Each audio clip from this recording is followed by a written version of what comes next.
This is JMD Mateus, and you're listening to Into the Night, a Moon Knight podcast.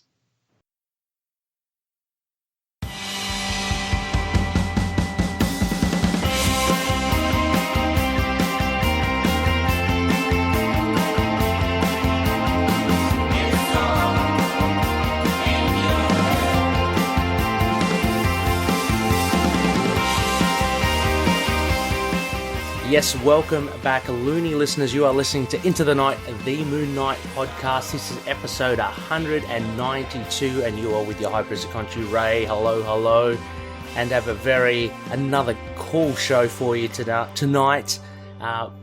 Spanning time zones yet again. I've got a very special guest host, a patroony, a comic book creator, a writer, a loony himself. Daniel Doing, how you going? Daniel, welcome to the show. Hello, and greetings to you, High Priest of KHONSHU. Yes, Dan, I should have opened with something like that. Daniel, you're very good with the formal KHONSHU greetings. It cannot be surpassed. But no, a big welcome, Daniel. And for this idle chat, which will start off the week of ITK episodes, we are going to look at Moon Knight in crossover events. So this should be a fun chat. Daniel and I, we've got a list in front of us, and it basically will go through literally what the title says, what it says on the tin, Moon Knight in crossover events. So I'll go through some of it. Some of it I didn't include because they're more like special events in themselves, not exactly crossover events. So we're kind of focusing in on Moon Knight spanning over to other titles for a big event, that sort of thing. Before we kick off, as usual, a big thank you to the likes of Daniel and the patroonies out there. A huge thank you to you guys. I just am always flummoxed by your gracious support. So a big thank you to all the listed co-producers and executive producers in our show notes as well for our show. You too can become one if you check out the Patreon page too. So a big thank you to the likes of Daniel, to Justin, Derek, Wayne, Jordan, Josh, James, Russell, and Anthony. And I want to say then a little chuck there myself because loonies, we are video live. So if you want to become a Patreon member, you too can access the video version and the uncut version of these episodes. So I've got Daniel here in the wee hours of the morning, and Daniel's got me in the latter part of the evening. It's polar opposites, but we somehow make it mix, make it work out by coming together. I also want to thank some big sponsors as well, and fortuitously have one of them here as well. So Fringe Knight, Daniel's looking around. Fringe Knight by Daniel Doing. It's an original indie comic book based in. Now I had to ask another loony: is it Erie or Erie? Is it Erie? It is Erie. I originally thought so, but I just thought that's too good to be true. It can't be, So yeah, Erie, Pennsylvania, their very own mysterious superhero. Also, a big thank you to Hello Headphones, empowering gamers to play at their best. And of course, Dreamland Comics from Illinois, the superhero superstore. So thank you, one and all. Daniel, so here we are. This is very cool. We've had a chat before. We actually had a chat on one of your Instagram video shows. That was where I first really get to chat with you, I guess face to face. But that was so much fun. So always was wanting to have you on the show in any regards. But yeah, very glad to have you on. Oh, shucks, you're going to make me blush here. Come on now. Look, I'm just going to get straight into it before we get into the big idle chat. I mean, while we have you here, I might as well strike while the iron's hot. Fringe Knight, Daniel. Now, I can't do it justice with the meager ad that I produced for it, but for the loony listeners out there who may want to know more about this original creation, how would you best describe Fringe Knight? Really, I would describe it as being written by somebody who has literally read comics their whole life and went, what can I do that people haven't seen? Mm-hmm. In a world full of reboots and renumberings, Fringe Knight is the one that goes, yeah, we're not doing that. Good. Yeah, renumberings are, oh my gosh, may I say, just a little bit wearisome. So that's really refreshing to hear. And it's I guess you'd say it's supernatural based. It's a sort of a tome or a artifact that the Fringe Knight finds, and he takes on the mantle, and he serves the what was it again? There's like a zombified. He's got an accomplice, and Yes. Arcanum. Yes, in the Arcanum Laboratorium. Yes. Quick little blurb for you there. While I'm tooting my own horn. The Fringe Knight is a young man who lives this is an actual city, called Erie, Pennsylvania. And fun fact, it's called that because it's right on the coast of Lake Erie, which is one of the Great Lakes. Right. And it's also considered like the most haunted lake because it has like the most like sunken ships out of all the 5 lakes. Right. So a lot of ghostly apparitions, a lot of specters, that sort of thing. And I guess this is the sort of realm that the Fringe Knight, but we've kind of bantered back and forth online, and you've expanded, I guess, what is encapsulated in that universe. But I guess predominantly we're talking about supernatural sort of stuff. Yeah, we got everything from werewolf biker gangs to vampire drug lords to goblins running telemarketing schemes. Fantastic.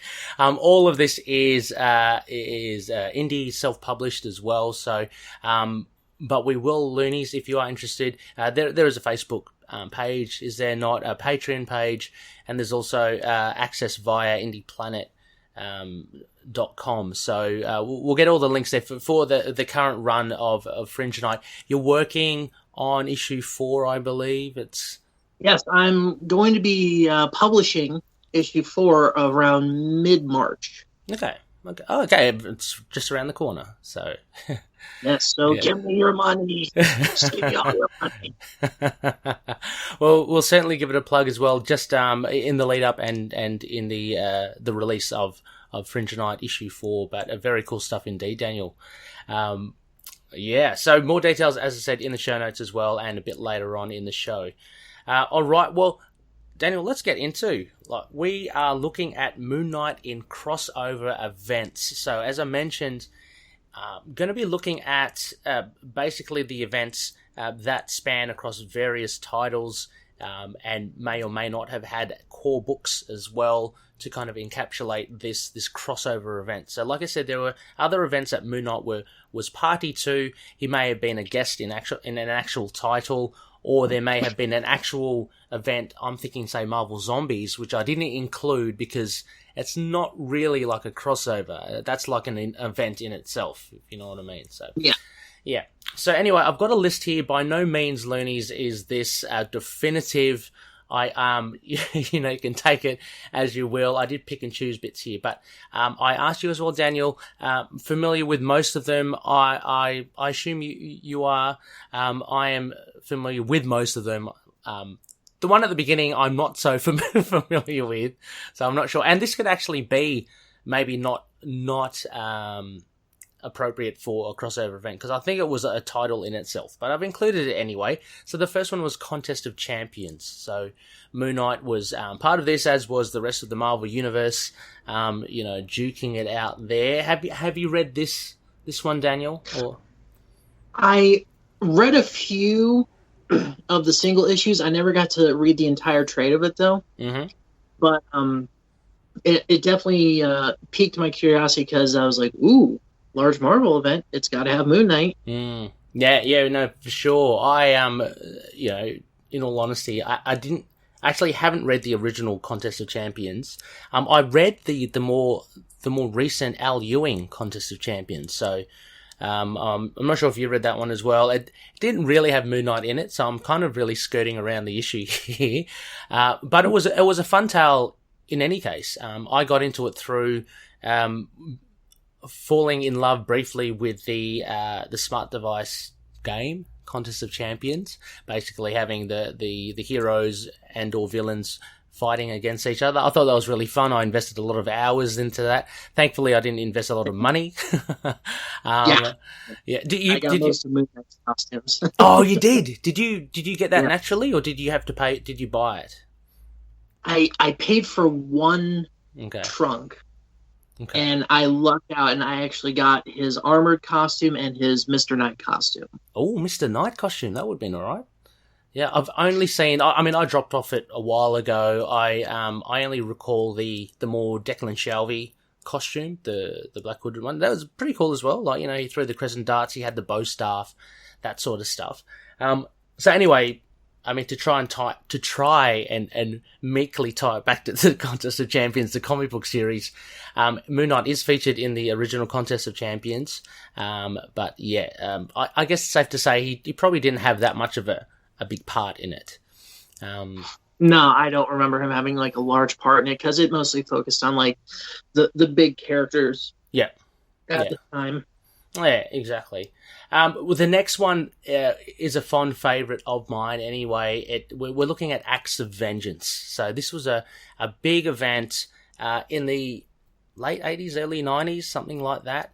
And this was one of the examples where I guess there wasn't any like core book, so to speak. It literally went through most of the titles around there at the moment. But there were little stories within that, particularly, let me get this right. There were some books like the Fantastic Four and stuff, which carried on the main stories of the villains like Doctor Doom and Red Skull and, Mandarin, getting all together, and Loki kind of, for those that are familiar with it, these villains band together and they think, well, let's pit the heroes against different villains that they've never faced before. We've got more of a chance of winning because, you know, track record is not that. Which really is kind of brilliant. It's scary how brilliant it is. It is. It's very cool. So that was one of the first kind of big events for me for Marvel. Moon Knight has his time in the sun. It's in Mark Spector Moon Knight. It is alongside the Punisher, and lo and behold, I believe it's written by Chuck Dixon. So he had a big investment in the Punisher. I'm going to go out on a limb and say Sal Velluto did the art because I know he did early Mark Spector Moon Knight. Could have been him. Because I was actually just reading that. I think you're right. And the villains that Moon Knight go up against that he hasn't fought before are Flag Smasher and Ultimatum, which is a terrorist group. Yeah, it's like anti-UN. Yeah. Like terrorist organization. Yeah. Yeah. Like, pretty funny if you think about the world nowadays. How they are like pretty much predicting the future. Yeah, I know, isn't it? You just got to give it a bit of time, and fiction becomes fact. You know, or close to it. So, But so what did you think? So you've read it more recently. What did you make of these issues with Moon Knight? Because like I read it back when I was younger, and then reading it then, and now reading it now, I find I'm seeing a lot more little nuanced details. Like the older I get, I'm like, oh, hey, there's that. Mm-hmm. Because also in the Punisher run from that time, they make mention of how he took down Flag Smasher with Moon Knight, and how Moon Knight was going off to find the Midnight Kid. Yeah, I like to call him. Yeah. Yes. Jeff Wilde, very. I don't know, it might be polarizing, that character, for a lot of Moon Knight fans, but he was the would-be sidekick for Moon Knight. Turned out to be a little bit crazy himself, and certainly made a big impact on Round Robin, the sidekick's revenge in the Amazing Spider-Man, big feature there. But I think with that series as well, Moon Knight, and there are a few others, Acts of Vengeance related titles. I guess they were more like companion pieces where they were less tied to the main story, but they were just connected in the fact that someone like the Red Skull or Doctor Doom has deployed these villains to fight Moon Knight. And also, incidentally, as well, Daniel, I think later on, one of the fan favorites, Killer Shrike, a mutant as well, is also featured in Acts of Vengeance. So we get Moon Knight against Killer Shrike, which actually leads into one of the main stories or the main threads of Frenchie and his thing. So yeah, I mean, what do you make of Simon Maddox, Killer Shrike, and how that was used in Moon Knight? I love how they take these characters that usually just get like tossed around like ragdolls by like the Avengers, and they show the fact that like, oh, holy crap, they actually are like superpowered beings, and you've got a former French legionnaire and a guy with possible DID going up against him. Yeah, and you see like they seem like a joke in like the grand scope of things, but like if you're at a street level thing, these guys are like, there's a reason they're like a legit threat. Oh yeah, for sure. And I love it. And that was something that I really loved with like the Acts of Vengeance, sort of like, I almost kind of think of Moon Knight's run as sort of like a B story, kind of like looking out from the outside looking in, because, you know, starts out with like Moon Knight's like, yeah, oh yeah, all the big guns are dealing with all this craziness going on in the city. Yep. I'm watching the outskirts for the opportunists. And sure enough, he was right. Yeah, no, for sure. It's I find it quite interesting as well. I particularly like the thread with Frenchie and how that kind of is featured later on, with Frenchie having his revenge on Killer Shrike. But yeah, absolutely right. I mean, nothing against like the street levels and Moon Knight and stuff, but these villains that were kind of like laughable become quite actually dangerous. When they have to fight someone like Moon Knight, because he's, for all intents, a human being. He's just got some gadgets. He's pretty good at fighting. That's about it. So, I'd say hats off to Mooney for doing that. I can't remember, unfortunately, again, I can't remember the other mutants that were involved with Killer Shrike. Killer Shrike, he kind of stuck out more. There were a few others in that issue. Yeah, there was like a couple like B-listers and it was like mostly B and D-listers, very really. Much. Yeah. There was this one redheaded chick with them. I can't remember her name. Anarchy? No, was that? I think that's who it was. Yeah. I think she was a Captain America, I believe, villain, but well, that's Captain America Anarchy, you know. Yeah. So I mean, a lot of, I think, Flag Smasher as well, very much more a Cap villain. So they kind of come over to Acts of Vengeance. So I think that was good.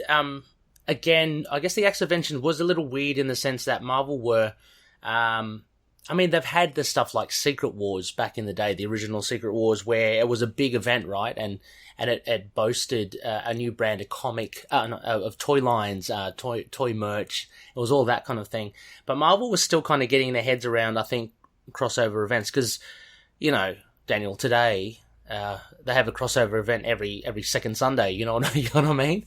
It's now par for the course. But back then, Acts of Vengeance, I think, was quite good and distinct in that it really was integrated into similar to like how Atlantis Attacks.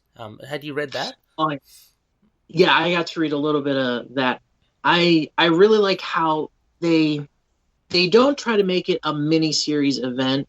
They actually have it like interwoven into stories, so like you have to get certain books to read the story if you want. Yes, yeah. So I feel that is something that can like really help a story out if they're kind of like trying to get off the ground sort of thing. Yeah, I mean there are two sides to that as well. I mean, again, like today's standards, you could argue that there are so many tie-in books and crossover events to events that it's like, well, I don't want to read the title and not totally understand what's going on. Like I don't want to have to be made to get the other books in order to understand what's happening, if you know what I mean. So there's something nice about being a standalone, but at the same time as well, if you want to, like, I'm thinking of Absolute Carnage. I really enjoyed that. Yes. and everything was so well integrated, I think, within all those books. So, so. Oh, definitely. I think Absolute Carnage is kind of what set that standard because, and I forget who wrote it at the time, so I'm sure I'm going to get shellac for that. But I remember, like when I first, sorry, sorry, Daniel. This is Absolute Carnage, not Maximum Carnage, right? Yes. Oh yeah. So the Absolute Carnage is Donny Cates, I believe, mainly. Yes. Yep. Yes, I love how he kind of brought it back to like the standard of like Maximum Carnage. Yep. Where it was like that good old storytelling of like Cletus Cassidy being like an actual major threat because you had somebody who's basically Charles Manson with a symbiote. Yeah, very scary. And that in itself, just without the symbiote, like guy, was crazy because I remember when they did the Carnage Reborn, where he didn't even have the symbiote, and he was still causing all sorts of chaos and stuff because he was still commanding, like the doppelganger and all that. Yeah.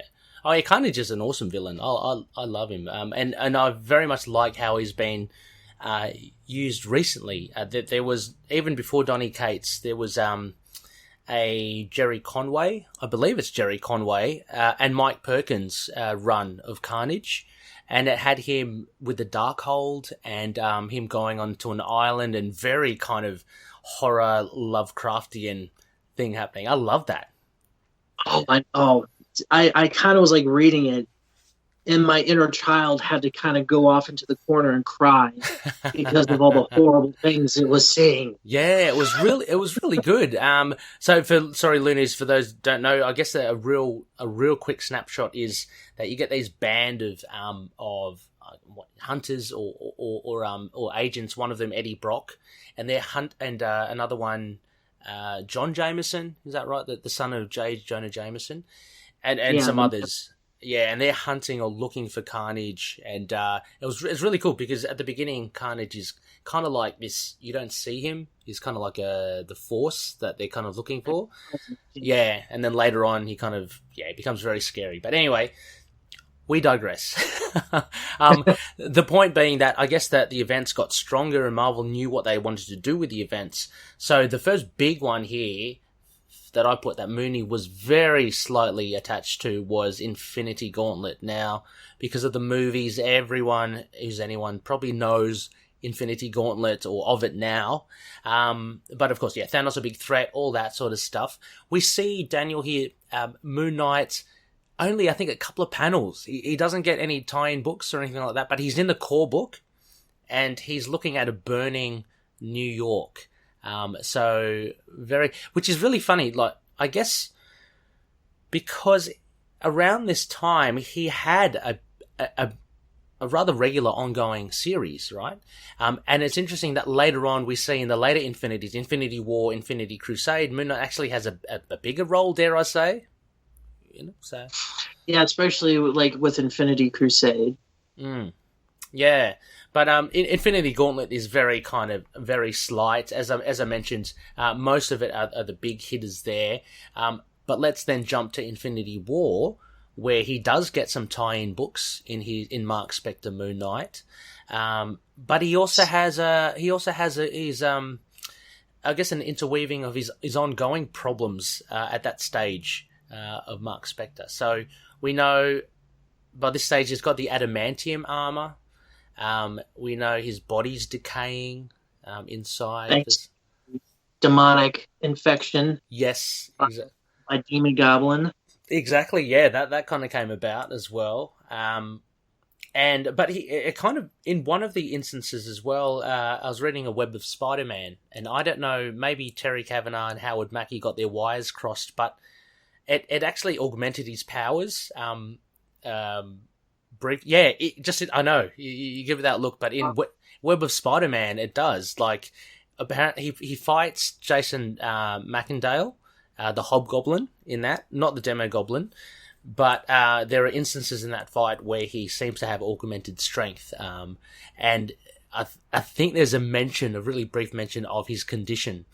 So that's a bit weird. I think that was a little inconsistent with the rest of the thing.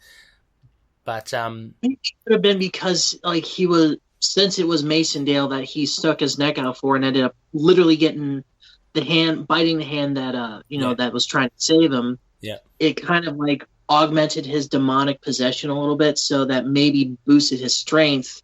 So you like see Mason, I was like, I'm gonna get you for Could be, yeah, exactly. So it could have been a demonic adrenaline rush. Yes, but we'll talk it up to that. We also had very notable stories, I think, in the Infinity War with Moon Knight. I mean, consistent with all the other characters, Moon Knight gets his own doppelganger, which... sorry? The Moonshade. Moonshade, that's it. I was about to say Shadow Knight, but that was something else. Yeah, Moonshade, that's right. And that was actually quite cool. With there was an interaction with Franklin Richards, that sort of stuff. And then there was a weird issue, awesome issue, where he kind of goes into different realities, different... And it's so funny because, like, again, he's like the guy dealing with like even more serious threats because, like, yeah, you had like the Magus with like the cosmic cubes and like the whole Infinity War, but then you had the one evil doppelganger literally going AWOL and be like, oh, I'm going to do my own evil plans while this guy's doing his own evil plans, and he was threatening the entire multiverse. Yeah, and the only one to stop him was Moon Knight, who's not only sick. Yep. But was also slowly decaying, and he's jumping through realities trying to save alternate Moon Knights. Yeah, and decaying in the worst possible way. It's kind of like he has to peel off his armor, and there's like icky, gooey, stuff. Yeah. So he's really skilled. Yeah. Oh. Yeah. It was pretty weird. See that live action. Like, do you have that scene where he's like taking off his helmet? You just see like that scene of like the bits of flesh. Like rubber cementing off the helmet, like yeah. that'd be terrible. But we get the likes of we get like, what do you call them, parodies of as pastiches of Batman and Robin, of Space Ghost. I think, is that right? I can't remember. I don't know the terminology. I think it was a cartoon. Very much for me. Yeah. They made fun of like old school Batman and Robin. Yeah. Tyrannosaurus Rex. Which is funny because DC literally does a 180 a few years later, and they do a T-Rex Batman. Oh, really? From from the Death Metal. There's a called B-Rex, and it's literally Batman was trapped in a collapsing Batcave, so he downloaded his mind into the T-Rex statue he had. Oh, wow. So now he's a mechanical T-Rex. That's wow.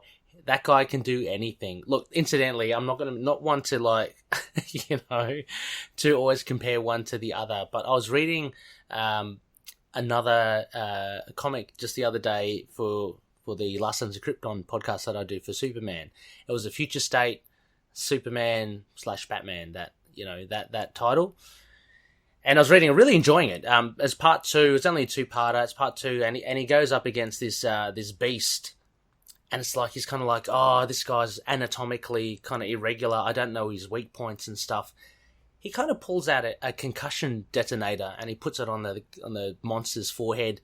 This would kill a normal man at a higher setting, but this guy's not normal at all. Bang! I'm thinking, this dude has got answers to everything. Like, he can pull out a string of spaghetti if he needs it from his utility belt. It just seems to be like a pocket dimension in his utility belt. Anyway. I just had to laugh that he's so well prepared for any scenario. And that's, Bat shark answered everything. Bat shark repellent. Bat shark repellent, of course. Yeah. Anyway, so Infinity War, I guess that's a big thing for Moon Knight. He was even in some of the other, they even featured him. We had to have a bit of a chuckle. I put it up on the group ages ago.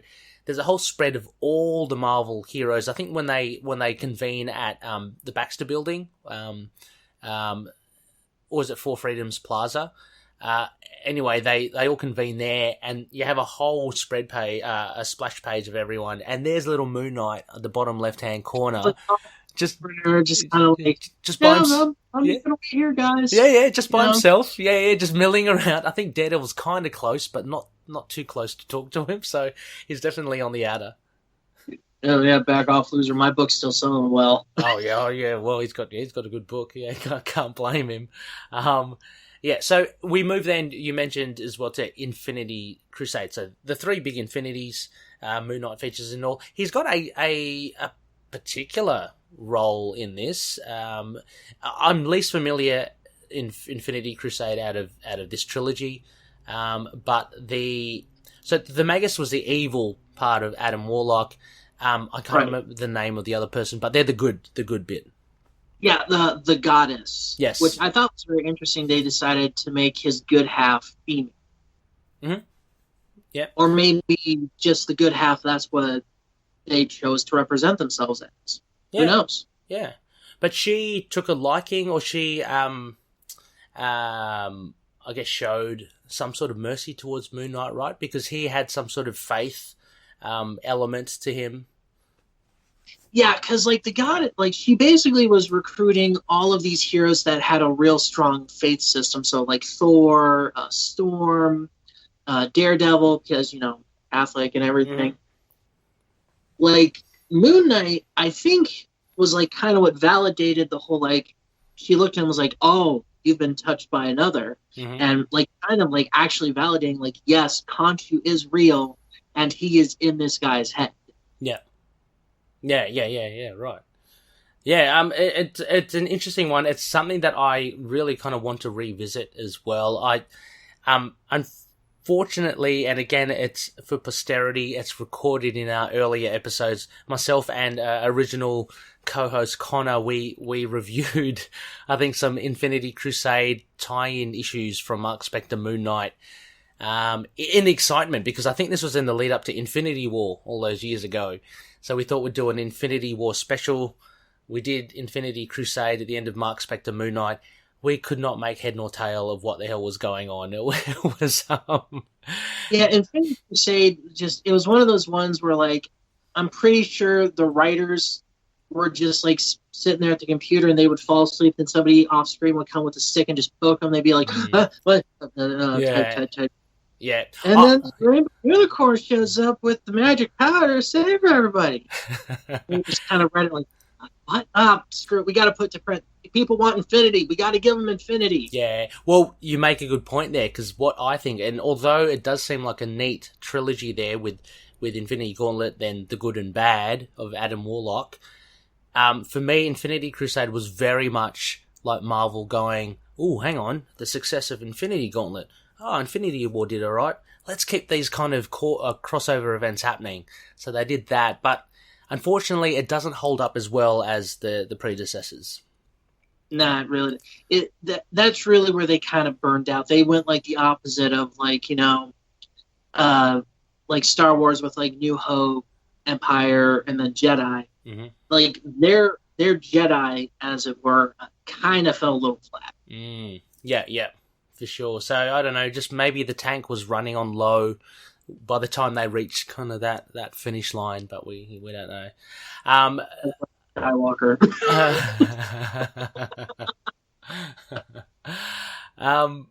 A few others here as well. I mean, these are, again, it's to be fair to say, for these next few, Moon Knight really doesn't have that big a role in it, but he or she is featured in this, so it's got to be something we've got to flag. House of M, a pretty big event in Marvel canon, one of the classics, one that kind of redefines the Marvel universe. They say that about every big event, but it really did have a huge impact, especially with Scarlet Witch, and now she's more popular than ever because of a TV show.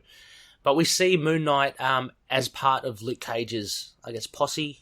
They're kind of like a underground resistance, and Moon Knight's featured there. Are you familiar with this one, Daniel? I am, but again, it's one of those ones I haven't read in ages. I've actually on my backlist because I'm, again, WandaVision. So I'm just Like, oh man, I should go back and read that. Yeah, yeah, me too. I've finally acquired. Well, at first I was going to go for the hardcovers. They're a bit hard to find, but I've finally got the whole collection of all the trades.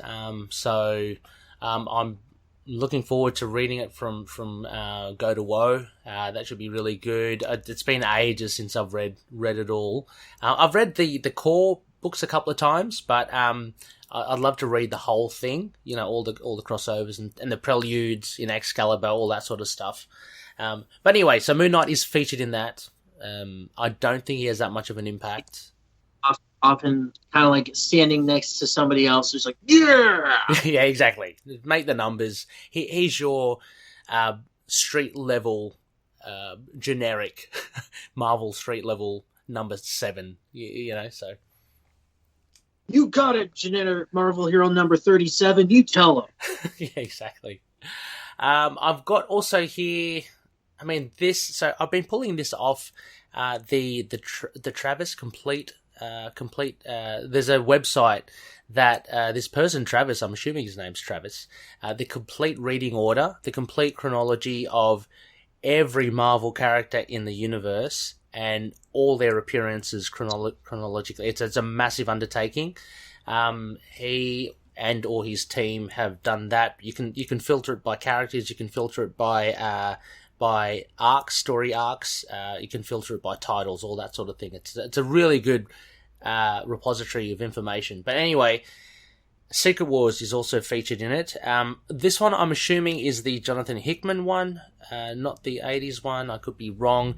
Again, I've read this a while ago. I can't really, for the life of me, recall Moon Knight in any of them. Even I'm trying to think of the battle zones as well. I don't think I even saw him in, those tie-in books, that Battle World. Sorry, I don't remember him unless they mean that Secret Wars where Nick Fury put together heroes to depose Doom from Latveria.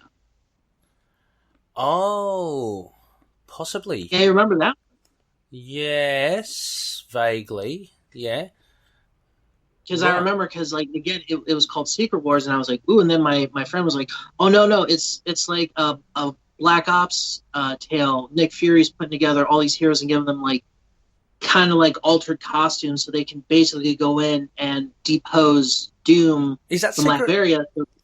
Is that Secret, it was Secret called, Warriors or Secret War? No, it was called Secret Wars. Oh, okay. Okay. I've got to look at the Loonies. I could not. Well, we're going to have... Loonies. Well, hopefully, Loonies, if anyone's listening, if anyone's shouting into their earphones right now, it would be good to hear from you. Yeah. But as I said, disclaimer at the beginning, by no way is this definitive. I haven't been able to actively reread all of these appearances to ensure that I know where Moon Knight falls. So just kind of going off a lot of memory at the moment. And I trust the website, so I'm sure... Yeah, Daniel, it's probably another Secret Wars. I didn't actually research further as to which one. I was assuming it's not the 80s one because it was chronological, so it's fallen a little after House of M. Yeah. You're doing the maths there just for a second. House of M. I'm thinking in my head, I'm like, yeah, that definitely sounds like the Nick Fury Black Ops one. So looking 2011, 2012, maybe 2010. Something like that. I reckon it's about then. Okay. Yeah, I could be wrong. I'm most likely wrong. Anyway, this other small one, which I'll put in, I'm happy that I knew this one, is there was a crossover amongst, I guess, the X titles. So the Extraordinary X-Men, penned by Jeff Lemire, Apocalypse Wars. Now, this, I believe it was... drawn by Humberto Ramos as well, just some, that kind of very distinct artwork.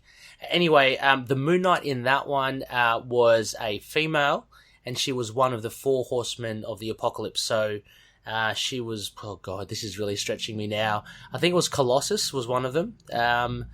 I think Storm, and Moon Knight and someone else as well. So, not really our Moon Knight, but I thought we'd just just put that in there. I can just picture Khonshu kind of just over there with like his arms up, like, oh, okay, so I guess Apocalypse just gets to poach my priest. That's cool. Yeah, that's cool. It's not like I'm the god of the moon and vengeance. Oh, exactly. I know. You know, powerful in my own right. So, yeah. So, Apocalypse was, I mean, from memory, because I do have the issues, I don't think she does much. I think pretty much, again, makes up the numbers of the Horsemen of the Apocalypse. But it's pretty cool anyway to see. If you want to see, apart from the Ultimate Universe Moon Knight, you get to see another version, a female Moon Knight version. Pretty cool. Now a big one as well, Daniel, Shadowland. Now a lot of people don't like this one, and I've got to say, as a Daredevil fan as well, I'm a little conflicted with it. It's not one of my favorites, but it had Moon Knight in there, and that was cool. Some big events happening there as well. Moon Knight really in the thick of it, with Daredevil becoming the big bad. But the likes of, we do see Randall Spector back, which is pretty cool. He's as Shadow Knight. He somehow makes a deal, I'm assuming, with Khonshu to get some sort of... He's got these funky powers in there, which, yeah. From what I remember reading, because I get, like, the Moon Knight Shadowland run, I've got that whole miniseries. I've got, like, the variants for it. I absolutely loved it because it was right after Vengeance of Moon Knight. Yeah, right. Yeah. Of the Moon Knight. Yes, that was great. Which is one of my absolute favorite runs. Nice. Right next to the War Element. Yeah. And from what I remember, like, Randall was in the army, and he was caught in, like he was, again, over in the Middle East, and he was caught in, like, some sort of, like, it was either something mystical or, like radiation or something, and it gave him, like, these weird, like, eye beams.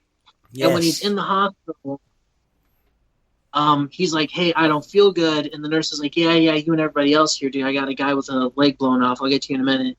And he, like, sits there. He's like, no, this is a problem. And he, like, blasts the nurse with the lasers. Yeah. And, you know, they don't know what to do with it. So they just say, oh, well, he attacked her. And, like, you know, he gets, like, dishonorably discharged. And ends up living on the street. Yes. And then, like, the Profile working for, you know, evil Daredevil shows up and it's like, oh, Khonshu wants you to be the Avatar. You've just got to basically torture psychologically and kill your brother. Yeah. Which is again is what he's done before. He loves to do. let's face it. Yeah. Blood Brothers, one of my favorite arcs from Mark Spector Moon Knight. Love that. Really well drawn as well. I think it's Ron Garney as well. I think also had the Punisher in it as well. Yeah. Yep. And is it Nefertiti? Another one. She was very. All I remember, she was very scantily clad because it was the 90s. Yeah, like Nefertiti. Nefertiti. That's it. Former company agent who, like, basically went AWOL and propped up Randall, saying, like, oh, this scroll says you're supposed to be the Avatar of Khonshu. And again, all it says right here in the fine print is, oh, you've got to kill your brother. Yeah. So, have at it. Yeah, and I think, from memory, I could get it wrong, because we see her acolytes very similar. I think it tied in loosely to the Marvel Comics Presents with Havoc and... Mark Spector Moon Knight 25, which connected to Marvel Comics Presents as well, which had Plasma, and she had these terrorists. They were, I can't remember, Knights of the Moon or Knights of the Moon. And I think Nefertiti had used them as well. I think there was some sort of tie there. I think she was a successor to Plasma. Yeah, or like from what I remember, like, Plasma basically was kind of like second in command. She's like, oh, I'm gonna go. Oh, she was second. Yeah. Station. Yeah. Can I have some of our crazy cultists for muscle? And Nefertiti was like, yeah, sure, whatever. I'm busy doing my thing over here. Yeah, she was the big bad. Yeah, she was the big one. Yeah, Nefertiti. Yeah. Anyway, that was really good. Yeah, Shadowland. I've read the Moon Knight component again. I'd like to read it. The art is fantastic. I always loved Randall's Spectre. But again, I want to read the whole of Shadowland. Just because it's a mighty tale. Because I love how it kind of crosses over. You get all the street levels. You get the other Power Man. Or who's that dude? He's a younger dude. He has the chi. He's actually quite powerful. God, what's his name? It's not Iron Fist. It is Power Man, isn't it? He takes on the Power Man title. Okay. Oh, he's like Latino. Iron Fist has taken on like everybody's title because he's just not happy with his own. He's like, man, I don't want to be Iron Fist anymore. Ooh, I know. I'll go be Daredevil while he's in prison. Yeah.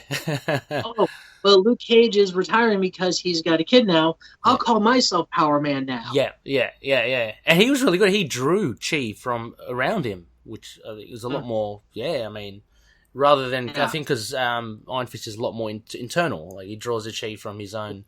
Yeah, so he was massively powerful. I don't know what's happened to him now, but anyway. Okay, well, I guess we better go through these. There's a small one here.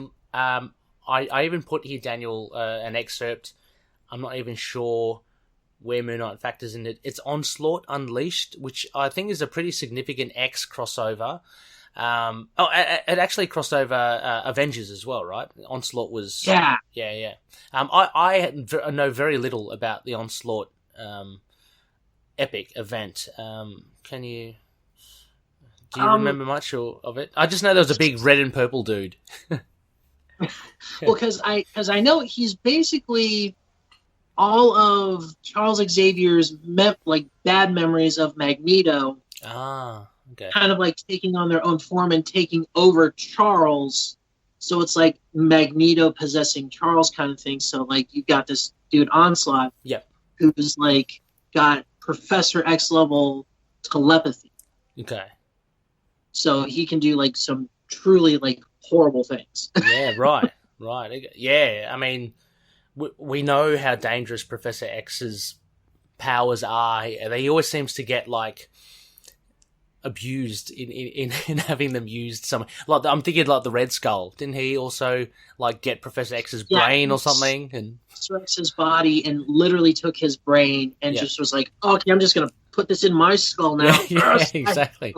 Powers. And he became quite powerful, quite scary as well. So yeah, and then that's what led to the Axis event where he was Red Axis. Okay, right. Yeah, Axis. I remember that because I've missed a couple of issues from. Anyway, oops! I just got something jump up. Let me just close that. Okay. Also, next, we've just got a few more here to go. AVX, Avengers versus X-Men. That was a fun thing. I only got the core books for that. But yeah, me too. But it was fun enough as it was. I think there were like 12, wasn't there, of them? So that was quite. Yeah, it was like 8 or 12. I remember. And I remember when it was first coming out. I'm like, wait, Avengers versus X-Men? What? I know. Yeah, that was so cool. You get the likes of. Well, I guess it's not that uncommon. I remember just the fight. Was it The Thing and Namor? They had a little tiff. Those two. Well, it was Phoenix empowered Namor, so that made it. That's right. More of an interesting fight. And that's when he brought the tidal wave to Wakanda, didn't he, as well? He kind of tried to wash out Wakanda. That was a big one. Yep. So I'll put Namor. Yeah. Oh, he's. Jeez, he's a thorn in the side a lot of the times, isn't he? I mean, like even more recently as well. I don't know actually what's eventuated with that. He was like victim of the Serpent Crown or something. He wasn't he? Like just most recently. Like he was controlling. He was controlling Hydra Man to control the water, right? Remember that? Yeah. Because he finally was like, "Okay, we've had enough. Everybody, just stay out of my kingdom." Yeah. We've heard that before. Yeah. I remember, like a little while ago, it was just after the latest Secret Wars when reality got restructured. There was the Squadron Supreme. Hyperion literally decapitated Namor. So. Oh yes, I didn't get that. I want to get it. I was a little miffed that they decapitated Namor because I like Namor. I mean, I've got most of his stuff. I haven't been catching up with his recent stuff, but yeah. He's alive again somehow. Yeah, it must have just been. Just like put this back on here. I'm good to go. So just chuck him in water, chuck him into the ocean. Everything's good. So yeah. Like throw the pieces in there and just kind of wait. He'll come back. He'll come back, yeah. But anyway, with AVX, there is a little bit of Moon Knight here. So in these offshoots, X-Men Legacy, so issues 266 to 267.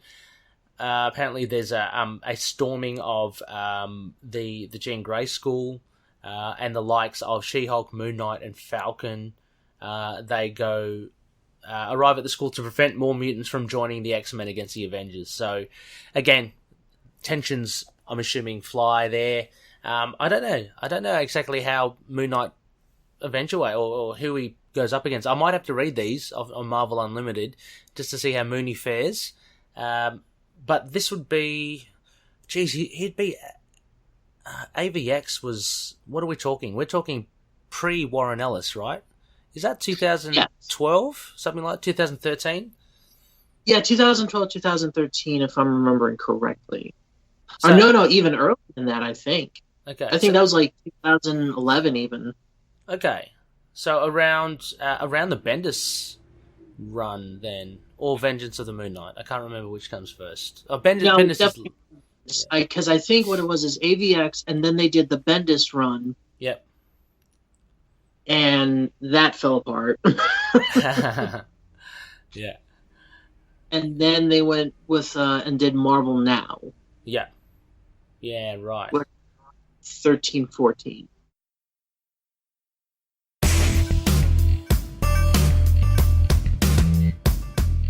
Hello, Looney listeners. This is Ray here. Just wanting to say, look, if you like Moon Knight, I urge you to give The Fringe Knight a go. This is a self-published indie release by creator and writer Daniel Doing, and it's a ripper of a read. The Fringe Knight is an adventure comic series set in Erie, Pennsylvania, and the series stars the title character who protects his city from every threat imaginable, from radioactive wolfmen to mad scientists putting poodles in giant robots. The Fringe Knight is there to protect. Definitely worth checking out. I highly recommend it. Available, just check out the show notes in this episode, but Fringe Knight has a Facebook page as well as a Patreon page, and you can also find all the comics on indieplanet.com. So check out Fringe Knight by Daniel Doing. Alright, let's get on to the show.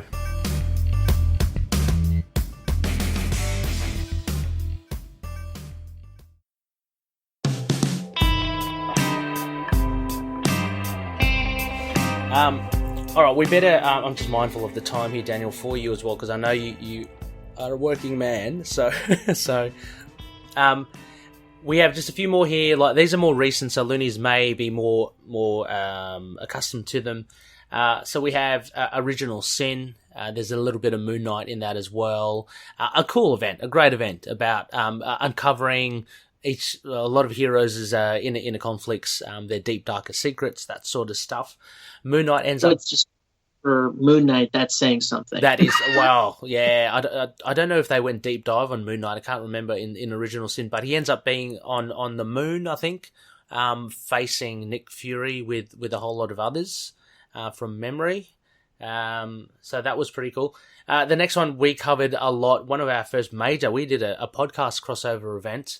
Daniel, we did Damnation. So the Iron Fist podcast, our podcast, there was another TV podcast Industries. They're big Doctor Strange fans, and Inner Demons, which was a Ghost Rider podcast. We all banded together. We did a crossover of our own. Ended up having more fun doing that crossover than actually enjoying this crossover event. I remember That's a favorite of mine. Yeah. Oh, did you like? So did you like the event, like the Damnation event, at all? Or yeah, I thought it was very interesting. Yeah. It was nice to kind of see, like, because again, I think where Moon Knight flourishes is like when everybody else is kind of doing like the big cosmic thing. Yeah. He's dealing with like something that's actually an even major threat, but they don't know about it yet because they're dealing with that. And I really kind of felt like that's what Damnation was. Yeah. It was something you really needed, like the serious hitters, which I definitely consider Moon Knight among them. Yep. Yeah, I mean, I think a lot of loonies were irked by the fact that Mr. Knight, and we'll get to it in our next episode about Warren Ellis, is depicted so vastly different in Damnation. Very comical, very lighthearted, quippy. Not really like what we see. I'm getting images of Spectre issue 6, in the Warren Ellis run. Not like him at all. So very, very different indeed. And just a couple of others I want to mention. Oh yeah, Infinity Wars. He did turn up. There was a little quip he did with Spider-Man. I didn't really follow Infinity Wars myself. Jerry Duggan. I don't know, it just got a bit too much for me. I spaced out. What was she saying? Gamora's taking over the family business. Oh yeah. Gamora. Yeah. I just punch whoever I punch. Okay. Yeah, that's it. That's pretty much it in a nutshell. So, Fanta, you don't have to read it, loonies. That was a rendition there. So Moon Knight does feature in it again. Maybe it was like a little bit of homage to him being part of Infinity War and all that Infinity trilogy. I thought, well, let's just chuck him in there because again, I don't know. There's no real reason why he should be in there. I think they did it to kind of build up how they were doing like the Infinity Warps with Arachnite and everything. Yeah. Which is another kind of, you can argue, is a crossover. But it's more of a contained thing in itself. I mean, and Moon Knight is Arachnite.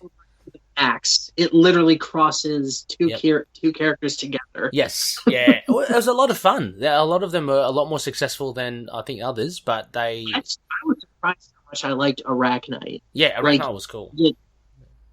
It made sense in the way they did it. I love the whole Goblin by Night thing. I'm just like, okay, and then you got me. And then there was also, I can't even remember the name, Morpheus and Morbius put together. I thought that was so clever.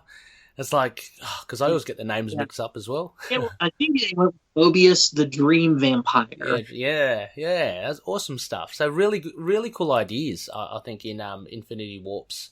Definitely worth a check out.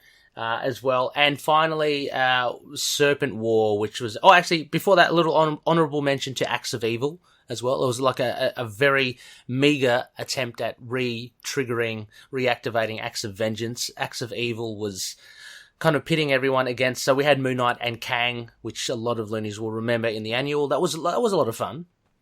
Oh, what I love how they kind of go and sort of have it where Kang, because he's messing with history...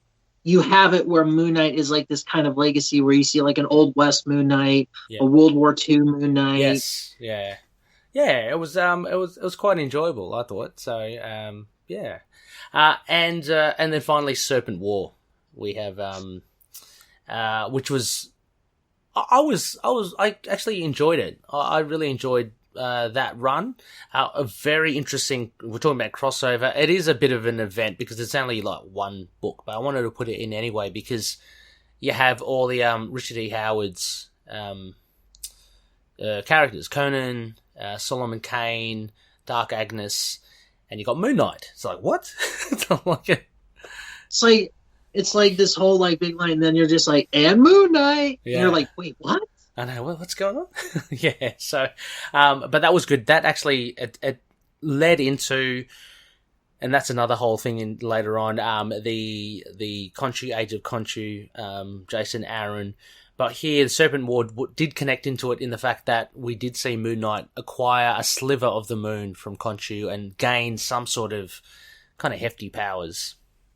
He went Super Saiyan Moon Knight. Yeah, exactly. So, so those are, Daniel, those are I guess, dare I say, most of the crossover events that Moon Knight has been party of. As I mentioned, there are a lot of events like the Marvel Zombies, that Moon Knight. Yeah, that's 6, that's its own like universe. Yeah, or even the Age of Khonshu as well. I mean, where he's heavily featured, but it's just an Avengers title. So there we go. Daniel, any other final thoughts on the Moon Knight in crossover events?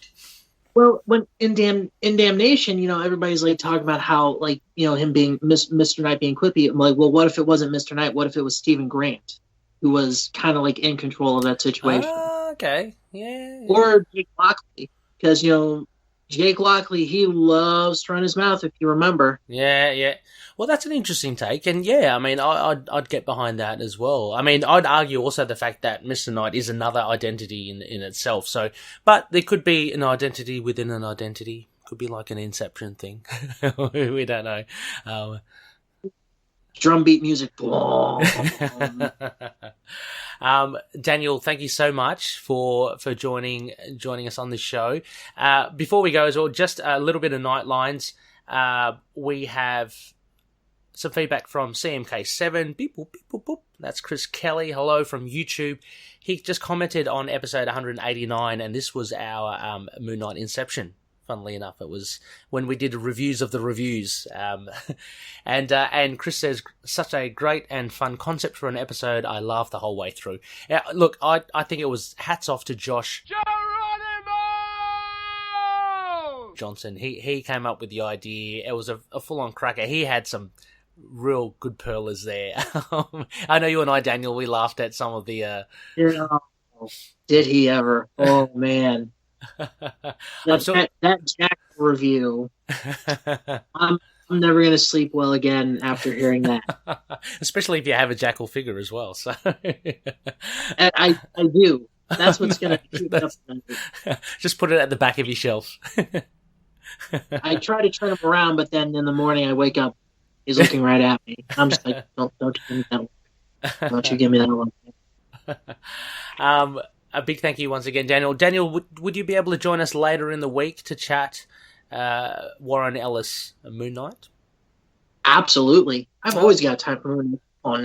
Come on now. Excellent. I know. Well, thank you very much, Daniel. So next phase, Loonies, is a last quarter. So we're going to do an Over the Moon. So that's an arc review.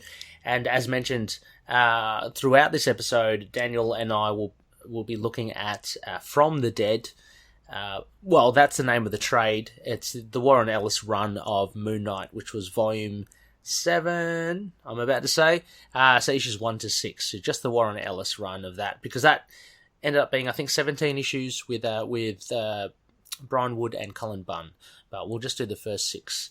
A big thank you again, Daniel. And we'll catch you in the next show. Yes, and safe travels to all of you moon travelers out there. Catch you later.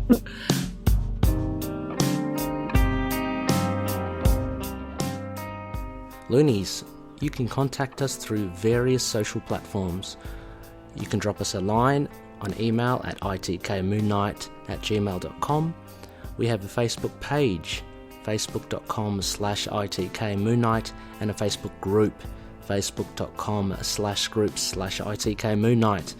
We are on Twitter. Our handle is at itkmoonnight, and we're on Instagram, Tumblr, YouTube. To search for Into the Night, a Moon Knight podcast. We're also on Discord. Just search for the server Into the Night with a K. Please leave an iTunes rating or review if you can. It helps us reach other loonies out there too. Also, if you have any feedback, we also look to improve ourselves and the show. Finally, we're on all good podcast catchers: Apple Podcast, Google Play, Stitcher, Spotify, iHeartRadio, also on Podcoin. Please check us out and share episodes with your friends. Moon Knight and affiliated characters, stories and events are properties of Marvel Characters Incorporated. Materials used and discussed within the podcast are intended for critique and review purposes only under the fair dealing concept of the current Copyright Act. The views, information or opinions expressed during the podcast are solely those of the individuals involved and do not necessarily represent those of the copyright owners.